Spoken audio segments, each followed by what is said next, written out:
几十亿的厂房被800块烧了。5月20日，一家纺织厂发生了火灾，27岁员工韦某因被拖欠800元工资，于车间纵火。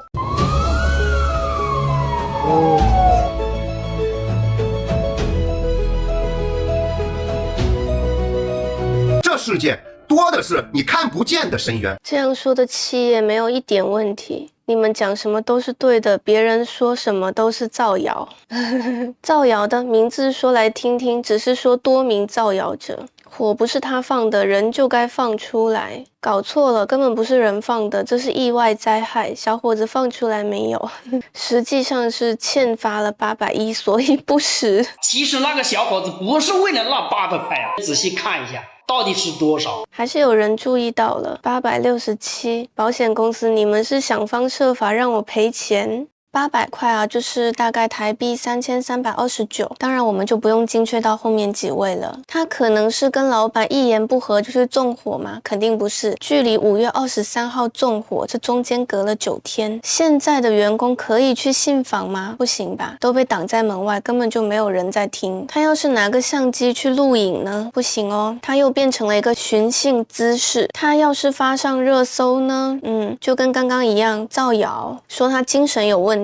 当老板拒付的时候，这个农民工就已经走到了绝境了。如果他要是还闹的话，就要进局子。但是没有人会去帮他追那800块，根本就没有有力的手在帮助他们。没了就是没了，除了烧以外，真的没有任何办法。这也是中国现在媒体为什么要掩盖他去纵火这件事，因为大家并不傻。要是制度是合理的，他的申诉有人帮他解决，还会发生这样的事情吗？而且目前呢，讨薪这回事在中国是非常常见的，所以中国政府也很害怕。要是所有的人都效仿这位勇士，那岂不是要起义了吗？政府不知道人民有冤屈吗？知道，只要不闹大，冤屈就不存在了。老板会害怕员工去告他吗？不会，因为他的律师更专业。劳工通常敢闹吗？不敢，闹了就要坐牢。所有的社会舆论都会告诉你，哎呀，不值得。最后的答案也就呼之欲出了。欠农民工薪水没事，农民工去讨薪那才是违法。明明被欺负，却无处申冤，这种感觉真的非常窒息。小粉红真的有时候该醒一醒，不是要你去支持他纵火，不是他这个人太狠，只是小粉红们也该看明白，一个没有出口的制度，把一个人逼到宁可去自杀，宁可去纵火，都要把尊严讨回来，这样是不正常的。而且这还不是个案，难道不足以让人见为之著了吗？你看上海这么豪华的步行街啊，大星期天的一个人都没有。上海中国的经济中心啊，中国14亿人都刺激不动大家去消费，谁来给我说这是为什么？像这个龙哥非常纳闷，为什么上海街上一个人都没有？那么假设还有人来上海旅游呢？下面这对夫妻就是到上海的和平饭店去吃了顿饭。可乐50块钱一杯，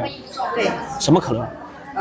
就是普通的那个。可口可乐。对，那算了，有没有什么矿泉水啥的？矿泉水90啊，香菇菜心98，东海大黄鱼1488，不是就一个脆皮黄瓜还要88呀？我之前我在网上看，不是你们这边人均消费不就100-200吗？怎么菜这么贵？我之前查的，我看的是100-200哦。我给你看一下，你看这不是这个吗？人均消费166。这个是我们楼下大堂的一个甜品点心，卖甜品点心的，它人均消费是这个。这么回事啊？对。啊，那没事，贵就贵点吧，点点吧，好吧。葫芦鸭469，老熏鱼198，特色的感觉是没啥特色。三小妹这样听下来，确实是一些寻常的鸡鸭鱼肉，并没有什么特色。但是如果要一定说有特色的话，这个标价还是挺有特色的。明明想要把游客钱包打开来抢，非要让游客先点个菜，再自己把钱上交了。小笼包跟生煎包点的最多是吧？对。小笼包是98是吧的？这个葱油拌面看着不错，这个68是吧？那就来个葱油拌面。可以。啊。需要几份？一份。先一份吧，我不是特别饿，好吧？葱油拌面给我来一份。这个脆皮黄瓜88是不是？一个小笼包，一个拌面，一个脆皮黄瓜，也差不多了吧？其实我不是特别饿。来点喝的吧。喝的。可乐50块钱一杯。对。什么可乐？就是普通的可口可乐。等会儿吧，那算了，有没有什么矿泉水啥的？有的，这边有矿泉水。矿泉水90啊，那算了。那种大瓶的750毫升。我有自带的这个酒，这个能喝吗？在这边喝吗？可以啊，理论上是要收300块钱的一个服务费的。啊，这样式啊，好，那算了，300块钱服务费，我的酒还没有300块钱。这一桌怎么感觉来和平饭店吃了个沙县套餐那个？总共是377块8，而且吃这点东西花了377。我们来凑近看一下它这个价格啊，等于他点的那一杯柠檬可乐花了208块台币，他老婆呢点了一杯柠檬水花了83，脆皮黄瓜呢花了366，一份拌面花了283，小笼包呢花了408台币，这样3个小吃2杯水，共计是花了1569台币。大家觉得这个价格怎么样呢？想去旅游吗？以前从来不会买蜜雪冰茶的，现在失业了要降低消费，所以买了个3块钱的蛋筒，味道还可以，挺好吃的。以前没发现啊，以前是50块钱一个Godiva，那这样子看起来，这个3块钱一个的蜜雪冰茶的冰淇淋性价比太高了。不能说Godiva的不好吃，但是相比来讲的话，这个也很好吃。一开始啊，三小妹发现她好像念错了，那家饮料店在大陆应该叫蜜雪冰城吧，她一直都是叫它蜜雪冰茶，导致这个 Godiva 她念的还挺标准，可能现在让她再去买 Godiva 的冰淇淋，她会觉得啊，勾带吧。他现在目前是失业的状态，肯定是量入为出。他也是完成了自己的消费降级啊，也在和他过去的人设告别。这支冰淇淋就是他目前消费力的真实写照。最后他说各地反很贵，但是蜜雪冰城也很好吃。乍听之下好像是找到平替，实际上也是他自己意识到现在的他已经没有资格再谈品味了。食物的落差能够看得出来命运的浮沉，这也是中国数以万计的人到一线城市打拼后的命运。曾经经济起飞，大家追求的是精致，是生活方式，现在只想活下去，满足最低消费的欲望就可以了。上海的中产也都是陆续在消费降级的。现在是11点18分啊，今天又是周六，给你们看一下啊，看一下外面，这个是来福士，这个是龙之梦，然后这边是中山公园。你说这个位置算不算市中心？你们看看，现在外面这个马路上，中午11点多，又是周六，是不是很空旷，没什么人啊？